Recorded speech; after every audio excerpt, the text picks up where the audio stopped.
6ನೇ ತರಗತಿ ವಿಜ್ಞಾನ ಭಾಗ 2ರ ಪಠ್ಯಪುಸ್ತಕದ 6ನೇ ಪಾಠ ಜೀವಿಗಳು ಅವುಗಳ ಲಕ್ಷಣಗಳು ಮತ್ತು ಆವಾಸಗಳು ಪಾಠದ ಅಭ್ಯಾಸ ಪ್ರಶ್ನೋತ್ತರಗಳನ್ನು ಈ ವಿಡಿಯೋದಲ್ಲಿ ನೋಡೋಣ.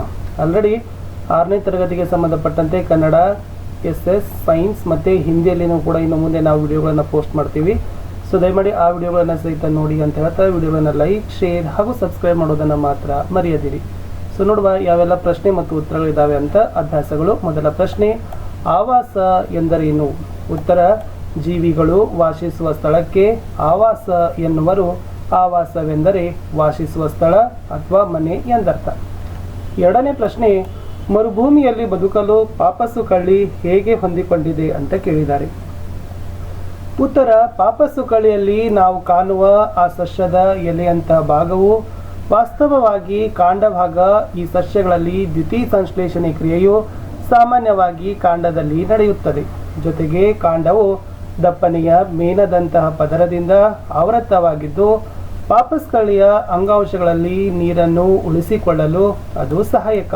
ಈ ರೀತಿಯಾಗಿ ಮರುಭೂಮಿಯಲ್ಲಿ ಬದುಕಲು ಪಾಪಸ್ಸು ಕಳ್ಳಿ ಹೊಂದಿಕೊಂಡಿದೆ ಅಂತಕ್ಕಂಥ ಅಂಶವನ್ನು ಬರಿಬೇಕು. ಮುಂದಿನ ಪ್ರಶ್ನೆ 3, ಬಿಟ್ಟ ಸ್ಥಳಗಳನ್ನು ತುಂಬಿರಿ. ಈ ಪ್ರಶ್ನೆ ಇತ್ತು, ಒಂದು ನಿರ್ದಿಷ್ಟ ಆವಾಸದಲ್ಲಿ ಸಸ್ಯ ಅಥವಾ ಪ್ರಾಣಿ ಬದುಕಲು ಸಾಮರ್ಥ್ಯವನ್ನು ನೀಡುವ ನಿರ್ದಿಷ್ಟ ಲಕ್ಷಣಗಳನ್ನು ಡ್ಯಾಶ್ ಎಂದು ಕರೆಯುತ್ತಾರೆ ಅಂತ ಇದೆ. ಸರಿಯಾದ ಉತ್ತರ ಹೊಂದಾಣಿಕೆ. ಎರಡನೇ ಪ್ರಶ್ನೆ, ಭೂಮಿಯ ಮೇಲೆ ವಾಸಿಸುವ ಸಸ್ಯಗಳ ಮತ್ತು ಪ್ರಾಣಿಗಳ ಆವಾಸವನ್ನು ಡ್ಯಾಶ್ ಎಂದು ಕರೆಯುತ್ತಾರೆ. ಉತ್ತರ, ಭೂ ಆವಾಸ. ಸಿ, ನೀರಿನಲ್ಲಿ ವಾಸಿಸುವ ಸಸ್ಯಗಳ ಮತ್ತು ಪ್ರಾಣಿಗಳ ಆವಾಸವನ್ನು ಡ್ಯಾಶ್ ಆವಾಸ ಎಂದು ಕರೆಯುತ್ತಾರೆ. ಉತ್ತರ, ಜಲ. ಡಿ ಪ್ರಶ್ನೆ, ಮಣ್ಣು, ನೀರು ಮತ್ತು ಗಾಳಿ ಆವಾಸದ ಡ್ಯಾಶ್ ಅಂಶಗಳು ಅಂತ ಕೇಳಿದ್ರು. ಅವು ಅಜೈವಿಕ ಅಂಶಗಳು ಆಗ್ತಾವ. ಮುಂದಿನ ಪ್ರಶ್ನೆ, ನಾವು ಪ್ರತಿಕ್ರಿಯಿಸುವಂತೆ ಮಾಡುವ ನಮ್ಮ ಸುತ್ತಲಿನ ಪರಿಸರದಲ್ಲಿರುವ ಬದಲಾವಣೆಗಳಿಗೆ ಡ್ಯಾಶ್ ಎಂದು ಕರೆಯುತ್ತೇವೆ ಅಂತ ಇದೆ. ಸರಿಯಾದ ಉತ್ತರ, ಪ್ರಚೋದನೆಗಳು ಅಂತಕ್ಕಂಥದ್ದು. 4ನೇ ಪ್ರಶ್ನೆಗೆ ಹೋಗೋಣ. ಕೆಳಗಿನ ಪಟ್ಟಿಯಲ್ಲಿ ನಿರ್ಜೀವಿಗಳು ಯಾವುವು ಅಂತ ಕೇಳಿದ್ದಾರೆ. ಅವ್ರು ಕೊಟ್ಟಿರ್ತಕ್ಕಂಥವುಗಳು ನೇಗಿಲು, ಅಣಬೆ, ಹೊಲಿಗೆ ಯಂತ್ರ, ರೇಡಿಯೋ, ದೋಣಿ, ನೀರಿನ ಹೈಸಿತ್, ಎರೆಹುಳು, ದೋಣಿ. ಸೊ ಇದರಲ್ಲಿ ಮುಖ್ಯವಾಗಿರ್ತಕ್ಕಂಥದ್ದು ಏನಪ್ಪ ಅಂತಂದರೆ ಒಂದು ನೇಗಿಲು ಬರ್ತದೆ, ಒಂದು ಹೊಲಿಗೆ ಯಂತ್ರ, ರೇಡಿಯೋ, ಆಮೇಲೆ ದೋಣಿ ಸಹಿತ ಏನಪ್ಪ ಅಂತಂದರೆ ನಿರ್ಜೀವಿ ವಸ್ತುಗಳೇ ಆಗಿದೆ. ಮುಂದಿನ ಪ್ರಶ್ನೆ 5, ಜೀವಿಗಳ ಯಾವುದಾದರೂ 2 ಲಕ್ಷಣಗಳನ್ನು ತೋರಿಸುವ ನಿರ್ಜೀವ ವಸ್ತುವಿಗೆ ಒಂದು ಉದಾಹರಣೆ ಕೊಡಿ ಅಂತ ಕೇಳಿದ್ದಾರೆ. ಇಲ್ಲಿ ಕೆಲವು ಸಲ ಆಕಾಶದಲ್ಲಿರುವ ಮೋಡಗಳು ಕೂಡ ಬೆಳೆಯುವ ಹಾಗೆ ಕಾಣ್ತವೆ. ಅವುಗಳ ಗಾತ್ರದಲ್ಲಿ ಚಿಕ್ಕದಾಗುವಂತೆ, ಗಾತ್ರಗಳಲ್ಲಿ ದೊಡ್ಡದಾಗುವಂತೆ ಮತ್ತು ಮೋಡಗಳು ಒಂದು ಕಡೆಯಿಂದ ಇನ್ನೊಂದು ಕಡೆಗೆ ಚಲಿಸುವಂತೆ ಮಾಡ್ತವೆ. ಸೊ ಹೀಗಾಗಿ ಮೋಡ ನಿರ್ಜೀವಿ ಆದರೂ ಸಹಿತ ಅದು ಜೀವಿಯ ಲಕ್ಷಣಗಳನ್ನು, ಚಲನೆ ಮತ್ತು ಬೆಳವಣಿಗೆಗಳನ್ನು ತೋರಿಸ್ತದೆ ಅಂತಕ್ಕಂಥ ಅಂಶವನ್ನು ಬರಿಬೇಕು. 6ನೇ ಪ್ರಶ್ನೆ, ಈ ಕೆಳಗೆ ಪಟ್ಟಿ ಮಾಡಿರುವ ನಿರ್ಜೀವ ವಸ್ತುಗಳಲ್ಲಿ ಯಾವುದು ಈ ಹಿಂದೆ ಜೀವಿಗಳ ಒಂದು ಭಾಗವಾಗಿತ್ತು ಅಂತ ಕೇಳಿದರು. ಅಲ್ಲಿ ಬೆಣ್ಣೆ ಕೊಟ್ಟಿದ್ರು, ಹದ ಮಾಡಿದ ಚರ್ಮ ಇದೆ, ಮಣ್ಣು, ಉಣ್ಣೆ, ವಿದ್ಯುತ್ ದೀಪ, ಅಡುಗೆ ಎಣ್ಣೆ, ಉಪ್ಪು, ಸೇಬು, ರಬ್ಬರ್. ಬಟ್ ಸರಿಯಾದ ಉತ್ತರ ಮಣ್ಣು ಮಾತ್ರ ಈ ಹಿಂದೆ ನಿರ್ಜೀವಿ ವಸ್ತುಗಳಲ್ಲಿತ್ತು, ಅದು ಜೀವಿಗಳ ಒಂದು ಭಾಗವಾಗಿಯೇ ಇತ್ತು ಅಂತಕ್ಕಂಥದ್ದು.